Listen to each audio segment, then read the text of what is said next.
팡하게 부었던 땀으로 이게 막 지금 콱 젖어서 짜면 물이 나올 정도로 그렇게 막 땀이 나서 좀 시원한 느낌이에요. 그러니까 지금처럼 잠이 막 안 오고 열대 때문에 좀 힘들다 이럴 때는 그냥 저처럼 잠을 포기하시고 일어나셔서 으쌰 운동하는 것도 좋지 않겠나 싶어요. 지금 화면이 저를 그냥 자연스럽게 보정해 주고 있어서 참 감사합니다. 막 얼굴이 빵빵하게 붓고 모공이 빵빵하게 열려 가지고 '어떡하지? 너무 예의가 아닌데?' 막 이랬는데 아닌 것처럼 나오고 있네요. 머리만 좀. 예.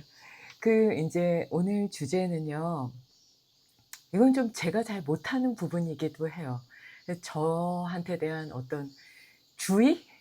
'아 그러면 안 돼.' 하는 주의를 더 깊게 주는 그런 부분이기도 해요. 그러니까 제안만 하지 않아도 다시 한번 제목을 좀 볼게요. 그러니까 '설득시키려고만 하지 않아도 많은 문제가 해결된다.' 그러니까 설득시키려고만 하지 않아도 많은 문제가 해결된다는 건 결국은 제안하지 않는 것에서부터 시작하잖아요. 그래서 제가 제목을 제안하지 않는 것이라고 했는데요. 설득시키려고만 하지 않아도 많은 문제가 해결된다는 건 그냥 우리 심정적으로 알죠. 그러니까 제안했을 때 주의를 줬을 때 유키즈의 유재석 씨랑 이천에 가서 꼬마들한테 막 인터뷰할 때 주의 주는 거랑 뭐 혼내는 거랑 '왜 이게 기분이 나쁜가 그랬나?' 뭐 약간 그런 단어 비슷한 걸 쓰시더라고요. 그러니까 아이가 아주 정확하게 구분하는 거예요. '이거는 기분이 나쁘고 이게 더 기분이 나쁘다.' 제안하는 게. 그러면서 인제 그 얘기를 쭉 하는데 '그래 공감이 간다.'라는 생각이 들더라고요. 근데 제안을 한다는 건 우선은 상대방이 이렇게 쫙 길을 가고 있는데 그 앞에 삑 하고 "그만. 스톱. 서 봐." "아니, 아니 그게 아니라 이쪽으로 가세요. 저쪽으로 가세요." 이렇게 제안하는 게 되잖아요. 그럼 누구든지 막 가고 있는데 삑 쓰면 "왜?" 이렇게 되잖아요. "아이 나 가고 있는데." 그래서 밥을 먹고 있는데 살 쪄. 그만 먹어." 이러면 숟가락을 탁 던지면서 "난 아예 굶을래. 뼈만 남을게." 이거 옛날에 제가 했던 거요. 아니면은 뭔가 이렇게 내가 속을 시원하게 풀기 위해서 계속 뭔가를 막 짜증을 내고 감정을 막 쏟아내고 있는데 "그만 좀 해."라고 누가 하면 "내가 뭘 언제 했다고!" 막 이러면서 소리를 지르게 되는. 그래서 "왜 이렇게 짜증을 내요?" 이러고 "나 짜증 안 냈는데." 이러고 막 화내는 사람한테 "왜 이렇게 화를 내고 인상을 쓰세요?" "내가 언제 화냈다 그래요?" 막 이렇게 하잖아요. 그게 인제 쭉 가고 있는데 삑 제안하는 거죠. "그만하세요." 그러니까 약간 설득하기도 하는 거죠. "화내지 마세요. 짜증 내지 마세요. 당신 그러면" 이제 설득은 거기에 인제 제안을 하는 건 "화내지 마세요."까지는 제안이지만 그다음엔 설득으로 들어가는 거예요.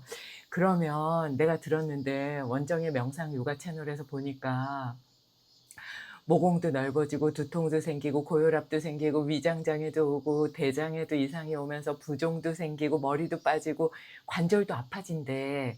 그러니까 화내면 안 돼." 이러면 얼마나 얄밉겠어요. 이혜정 선생님. 이혜정 선생님하고도 가끔 방송을 했었는데 얼마나 맛있게 하시잖아요. 어 그 만남이 잘 안 되네요. 얼마나 짜증이 나겠어요. 내가 지금 이미 화가 나서 폭발하기 일보 직전인데 누구 말도 안 들리는데 거기다 대고 막 주저리주저리 이론을 얘기하면서 아주 우아한 톤으로 얘기를 하면 진짜 진심으로 화가 나겠죠. 그러니까 거기에서부터 문제가 더 커지고 확산이 되는 거예요. 근데 이렇게 그냥 보고 설득시키려고도 하지 않고 우선 제안을 하고 나서 그다음에 설득으로 들어가잖아요. 그러니까 제안을 먼저 안 해야 돼요. 제안을 할 때 그 상황을 그래서 처음 이해를 해야 되는데요. 이제 아슈람 선생님이 저한테 제일 많이 말씀하시는 거예요. 은근히 이렇게 돕겠다는 마음이 100% 이기 때문에 은근히 이렇게 제안한다는 거예요. 진짜 하지 말아야 되는데 막 이럴 때 제가 처음 생각하는 그건 뭐냐면 '와 나도 제대로 못하고 있으면서 내가 감히 누구한테 제안해.' 이게 첫 번째예요. 그러니까 가만히 보면 저도 뭐 욕구에서 못 벗어나 있고 제 습관을 다 버리지 못했고 하지 말아야 될 거 알면서 뻔히 하고 있고 그러면서 이렇게 저는 이렇게 제가 저를 이렇게 못 보니까 이렇게 보이는 상대방을 이렇게 지적하잖아요. 근데 이거를 히말라야 요가에서는 이렇게 누군가를 지적하고 주의하고 제안할 때 "세계는 나를 찌른다."라는 말을 스와미 베다께서 하셨어요. 그러니까 이렇게 하는 동안 상대방도 나에 대한 어떤 부족함이라든지 잘못됨이라든지 '아이 너나 잘하지.' 이런 거 볼 거 아니에요. 그럼에도 불구하고 그 어리석은 마음으로 저는 이제 상대방만 보고 얘기하는 그러면서 이제 제안을 하기 시작하는 거죠. 그러면서 인제 막 머리를 굴리겠죠. '아 이렇게 하면 기분 나쁠 거야. 이렇게 하면은 내가 박사라고 잘난 척한다고 생각하겠지. 그러면 어떻게 할까?' 하면서 인제 좀 더 부드럽게 스며들 만한 거를 고민을 하지만 똑같이 제안인 거죠. 그래서 어쨌거나 제안을 하게 되면 인제 상대방이 안 받아들이겠죠 당연히. 막 가고 있는데 삑 앞에 섰는데 "아 왜요? 나는 가고 싶어요." 하는 게 너무나 당연하잖아요.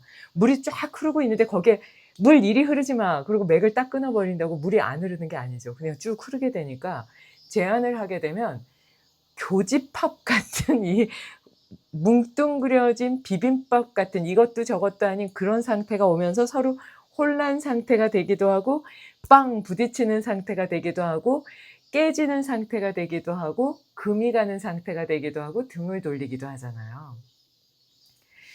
그 상태까지 안 가려면 제안하기 전에 처음 말씀드린 것처럼 나의 부족함을 먼저 보고 나의 그 문제점을 먼저 보고 두 번째는 지금처럼 이해하는 거예요.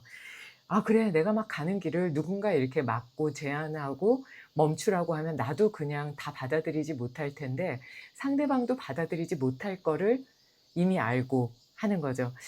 그럴 텐데 에이 뭐 해. 알아서 다들 최선을 다하고 다 잘하고 있는 건데 내가 뭐 굳이 얘기할 게 있을까?'라고 생각했는데 그다음에도 막 고민을 하는데 정말 진정성 있게 '안 받아들여도 제안하고 싶어.' 이런 생각이 들면 카톡을 먼저 보내는 거죠. 그래서 글을 쓸 때는 먼저 단어를 선정하게 되잖아요. 더 깊은 고민을 하게 되고 그리고 나서 써야 될 것 지워야 될 걸 다시 더 고민하게 되죠. 그러면서 말이 좀 더 순화되게 되고 상대방의 입장에서 생각하게 되잖아요. 그리고 나서 제안을 하게 했다. 참지 못하고 했다. 그리고 나서 인제 안 받아들이면 설득으로 들어가게 되죠. 근데 이 제안도 이렇게 어려운데 거기에서 설득까지 하려는 건 '안 하는 게 좋겠다.'라는 생각을 하게 되죠. 그래서 설득만 하지 않아도 그러니까 제안은 우리가 막 어떨 때는 이게 이렇게 좋다는데."라고 얘기해 보고 싶기도 하고 "그거 안 좋대."라고 얘기해 보고 싶기도 하잖아요.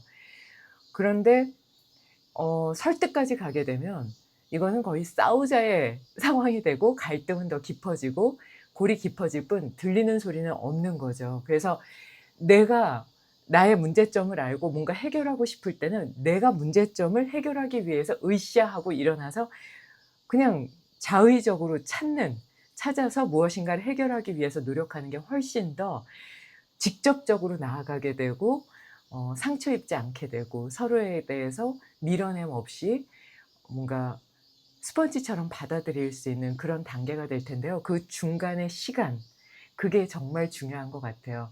그래서 뭔가 정말 "이거 정말 좋아. 이거 하면 이런 이런 게 있대."라고 하는 거를 누군가에게 이렇게 "이런 게 있어요."라고 보여주고 싶고 그게 곧 제안이 되잖아요. 그리고 나면 그다음에는 그냥 '접어 버린다. 포기한다.'라고 생각하시고 '하든 안 하든 그건 당신의 선택이에요.'라는 마음으로 상대방을 존중하는 마음도 되고요. 상대방이 선택했을 때 나는 그 선택을 인정해 주고 존중해 주겠다라는 마음을 갖게 되면 내 마음이 더 넓어지게 되고 이해의 폭이 넓어지게 되잖아요. 근데 '내가 제안했는데 감히 지금 안 하는 거야?' 이렇게로 넘어가게 되면 싸울 수밖에 없고 갈등은 더 깊어질 수밖에 없고 막 설득하게 되면 결국은 싸우자로 이어지면서 폭력, 언어 폭력부터 표정의 폭력부터 뭐 심하면은 뭐 던질 수도 있겠죠. 그런 상황으로 가게 되니까 '설득하려는 것만 하지 않아도 그냥 많은 문제가 해결된다.'라는 거를 대제목으로 잡았어요. 그러니까 제안하지 않아도 많은 문제가 해결되고 제안을 할 수 없이 했다면 설득까지는 제발 가지 않도록 우리가 스스로를 좀 이렇게 조율할 수 있다면 많은 문제점이 해결되고 평화로운 시간을 가질 수 있지 않을까. 근데 그 평화로움 속에는 약간 포기도 들어가고 시간을 상대방에게 할애해 주고 약간 배려해 줄 수 있는, 그리고 상대방을 믿어 줄 수 있는, 상대방에 대해서 존중해 줄 수 있는 그런 마음을 진정성 있게 갖는 게 정말 중요하지 않을까라는 생각을 하게 됩니다. 그래서 정말 응급 상황이어서 막 제안을 어쩔 수 없이 해야 되겠다 이럴 땐 저는 그냥 이런 마음으로 해요. '저 사람이 나를 평생 안 봐도 좋겠다.' 왜냐면 그 맥을 끊어버리는 그 느낌을 알잖아요. 그러니까 제안을 하게 되면 어떤 감정이 올지, 이제 50년 넘게 57 세까지 살았잖아요. 뭐 정부에서 55 세라고 하지만 저는 57 년을 살았는데 왜 2 년을 줄이냐. 그래서 57 년을 살면서 저도 인제 '아 이렇게 제안하면 저 사람이 등 돌리겠다. 저 사람이 나한테 좀 공격적으로 될 수도 있겠다.' 이 감이 좀 있을 거 아니에요. 그러면 마음속으로, 근데 그렇지 않으면 저 사람이 예를 들면 신체적으로 큰 상해가 올 것 같다. 아니면 사회적으로 큰 문제점이 생길 것 같다. 아니면 정신적으로 데미지가 올 것 같은데 '아 내가 이게 요가적인 지식과 의학적인 지식으로 꼭 전하고 싶은데 어떡하지?' 이러면 평생 안 봐도 좋아를 기본으로 해서 제안을 해요. 그러니까 저 사람이 나를 공격해도 좋고, 저 사람이 나를 밀어내도 좋고, 사람이 나를 무시해도 좋아. 그리고 날 평생 안 보겠다고 해도 좋으니까 이런 방법이 있고 지금 당신이 이런 선상에 있다고 요가적으로는 보는데, 또 당신의 다른 지식을 가지고 내가 말한 지식까지 더해서 당신이 제발 좋은 방향으로 갔으면 좋겠습니다. 라고 할 때는 정말 엎드려서 절하는 마음으로 그냥 '그 사람과의 인간관계는 여기서 끝났구나.'라고 생각하고 제안을 하거든요. 근데 아침에 일어나자마자 엄마가 "빨리 일어나. 학교 가야지. 빨리 밥 먹어. 아 늦겠다. 빨리 씻어." 계속 빨리빨리, 빨리빨리, 빨리빨리 이러면 부모와 자식은 금이 갈 수밖에 없죠. 그리고 나이가 이렇게 들었는데 30이 됐는데 40이 다 돼 가는데 "빨리 결혼해. 그리고 집 사야지. 뭐 청약해야지. 뭐 해야지." 막 이렇게 제안을 계속하고 "그렇게 해야만 살아." 이러면서 계속 설득하고 이러면은 이 가정이 붕괴가 될 수밖에 없잖아요. 개인적인 영역은 하나도 없고 부모에 의해서 움직여지는 마치 AI 같은 그런 느낌을 갖게 되는데, 뒤돌아서 나의 인생을 예전에 보면 나도 싫었던 걸 자녀들한테는 그냥 막 강압적으로 제안하고 설득하고 하면서 가정에 많은 문제가 생기게 되는 것 같아요. 근데 제 친구들 중에서도, 제 친구들은 대부분 다 인제 뭐 서문여고, 서초여고 뭐 이런 데들 딸들이 다 나왔더라고요. 근데 가만히 보면 공부를 좀 잘하는 따님들을 보면 부모가 거의 버린 자식처럼, 강남에 있어도 버린 자식처럼 걔 그냥 알아서 밥, 내가 고3 인데 괜찮아?" 제가 이렇게 얘기를 하면 "아 괜찮아. 그냥 뭐 알아서 밥해 먹겠지. 라면 가끔 먹어도 돼." 막 이러면서 나와 있는 부모들. 그런 부모들은 뭐 원하는 대학을 뭐 카이스트나 서울대 이런 데를 갔는데, 그냥 헬리콥터 부모처럼 하는 엄마들은 자녀들이 좋은 학교를 가기가, 그러니까 자기가 원하는 학교겠죠. 그레이드를 나누기보다 요즘은 이 그레이드가 많이 깨졌으니까요. 가지 못하는 경우가 많이 있더라고요. 그러니까 자유롭게 내버려 두면 재능이 더 크게 될 뿐 아니라 그간에 믿어줬던, 어려운 걸 알잖아요, 누구나 다. '이게 진짜 어렵다.'라는 걸 아는데 '엄마가 나 이러고 있는 거 보면은 잔소리하고 싶을 텐데. 아빠가 나 이거 보면은 정말 나 혼내고 싶을 텐데 참아 주시는구나.' 이거를 모를 수가 없잖아요. 근데 그거를 알게 되면 그 감사함과 함께 기다려 줬던 그 시간이 보석처럼 돌아오는데 몇 년이 걸리는데, 고 기간을 못 참고 막 다다다닥 얘기하고 제안하고 거기에다가 막 거친 말과 막 "빨리 뭐 해, 뭐 해, 뭐 해." 하고 끝없는 제안과 설득 속에 그냥 온 집안이 지옥 같아지는 그런 상황으로 들어가게 되는 것 같아요. 그래서 이거는 가정에서도 직장에서도 아는 지인들도 또는 친구들끼리도 정말 중요한 부분이 아닐까. 그래서 '제안을 해야 되겠다.' 이럴 때는 제가 말씀드린 것처럼 '너와 나의 인간관계는 여기서 끝나도 좋아.' 이럴 때 제안하는 게 좋지 않겠나 싶어요. 예전에 남자친구 끊을 때 저는 이 방법을 썼어요. 끝없는 제안 속에 '얘가 나를 다시는 보고 싶지 않아하겠구나.' 할 정도로, 그러면서 인제 관계를 서서히 정리해 가는 그런 것도 진짜 나빴죠. 예. 이제 다시 하면 안 그럴 텐데요. 예전에 "얘들아 미안했어."라고 얘기하고 싶을 그런 행동들을 참 많이 했던 것 같아요. 그래서 '설득과 제안은 정말 하지 않는다.'라고 의지를 한번 세워 보시고, 그리고 나서 주변의 상황을 이렇게 보시면 '이런 평화로움이 있구나.'라고 생각하시게 되지 않을까 싶습니다. 그래서 오늘 좀 많이 덥긴 한데요. 이 풀벌레 소리 진짜 좋죠. 낮에 들어도 좋고 밤에 들어도 좋고요. 오늘은 제가 한숨도 못 자 가지고 좀 이렇게 그냥 어 자는 잠 '자야 되는데.' 하지 말고 그냥 '운동하고 새벽에 좀 찾아뵈야 되겠다.' 하고 그냥 유튜브 실시간을 열었는데요. 이런 시간에도 이렇게 함께 해 주셔서 감사합니다. 그리고 내일까지 아마 상도동에 있지 않을까 싶은데요. 중간에 읽어 드릴 책이 있거나 뭐가 있으면 또 찾아뵙도록 하겠습니다.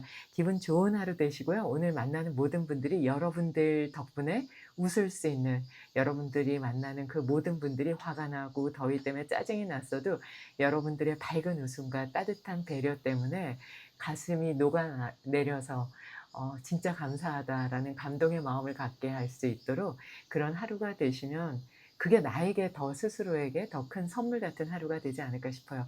이 또한 제안이겠죠? 예. 그냥 하는 말이니까 제안이라고 생각하지 마시고요. '할 말 없으니까 저렇게 떠드는구나.' 이렇게 들어 주셨으면 좋겠습니다. 예, 좋은 하루 되세요. 일요 특강 있습니다. 오후 2 시에 있고요. 일요일 무료 특강 2 시에 오시고 싶은 분은 인스타그램이나 페이스북으로 답글 남겨 주시고 10월 6일 수화미지 오셔서 오전에는 제가 하고 오후에 하는 그 특강에 오실 수 있는 분들은 미리 좀 날짜를 꼭 비워 두셨으면 좋겠습니다. 감사합니다. 좋은 하루 되세요.